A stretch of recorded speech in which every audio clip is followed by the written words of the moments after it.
Hello and welcome to the Whisky.com news on the 18th of September 2018. And we have a number of very interesting news, and today it's all about Scotch. All our news are from Scotland. And we dive right in with the big company of Diageo. Diageo has their annual special releases, and this year, 2018, has 10 special releases, and the last one was a bit of a mystery. And they now unveiled this mystery, and they brought into the market blended malts. And this blended malt has a topic. The topic is coastal. So we have a lot of coastal malts being blended together, and amongst them is Lagavulin, Caol-Ila, Talisker, Oban. And as they wanted to have that theme of coastal, they named the whiskey Bruichladdich, and that is the Gaelic name for coast. So yeah, very excited about how that stuff's gonna taste. Probably we get it here on the cask at some point. Next up is an Islay distillery. It's the Bruichladdich distillery. The Bruichladdich distillery is a bit known for experimenting. Last year they had 13 different distillates, and they're trying everything in a new way. And they also have that concept of terroir matters, which means the regionality and the influence of the land and the sea around the distillery is very important for the Bruichladdich. And what they did is they bought 12 hectares of land, which is about, 10 to 12 football fields or soccer fields if you not live in the US. And what they want to do is they want to experiment, they want to do research, and they also want to grow a bit of rye, which was pretty interesting. We all know the rye from America, which is the really rough and spicy stuff, and how that goes into a Scotch whiskey, that's going to be really interesting. Yeah.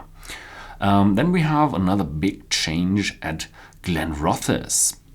They have the Soleo Collection announced, and what Glenrothes had was they had vintages and they had non-age statements, and what they want to do now is they want to get rid of the vintages and the non-age statement, and they just want to go with age statement whiskies. They want to have a 10-year-old, a 12-year-old, 18-year-old, 25-year-old, and a 40-year-old.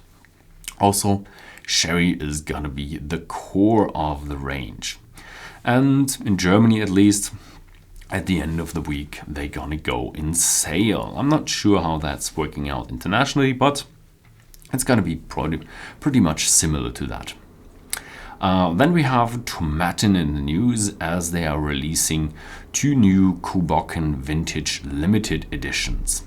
It's the 2003 and 1990 version.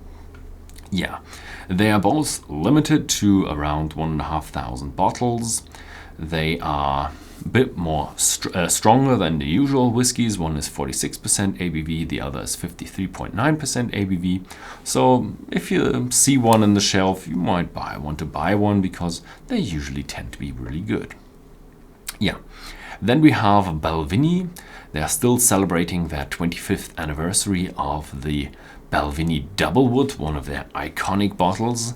And how they do that is they do a 25-year-old special limited edition, and this is really limited, so if you see one in the shelves, then you probably should grab one. It's like the original, it's 43% ABV, and as I said, highly limited. Then we have next up, BenRiach 12-year-old Sherry Wood is coming back. It used to be really popular, and they took it out, and now they're bringing it back. They're changing the bottle a bit. Also, they're changing slightly the stuff inside the bottle. And they're now aging in 3 different sherry woods. It is 46% ABV, non-chill filtered, and in nutshell color. And also in Germany, end of the week will be the release date for the market. I'm not quite sure how it's internationally, but I'm sure you figure it out with your local whiskey dealer. And the last news is A bit of an off-topic theme. Glenmorangie is doing something with their used barrels, and what they do is they are building surfboards. So the used barrels, if you have used them 2, 3 times, 4 times sometimes, then they're pretty much every flavor is taken out of the wood, and they're being deconstructed and used in different matters. And this time we're building surfboards. They are pretty expensive. They're gonna be, I don't know, $5,000 or something like that, but it's gonna be probably a really cool accessory for you if you can afford it. So thank you very much for watching. That's it with the Whisky.com news, and see you next week.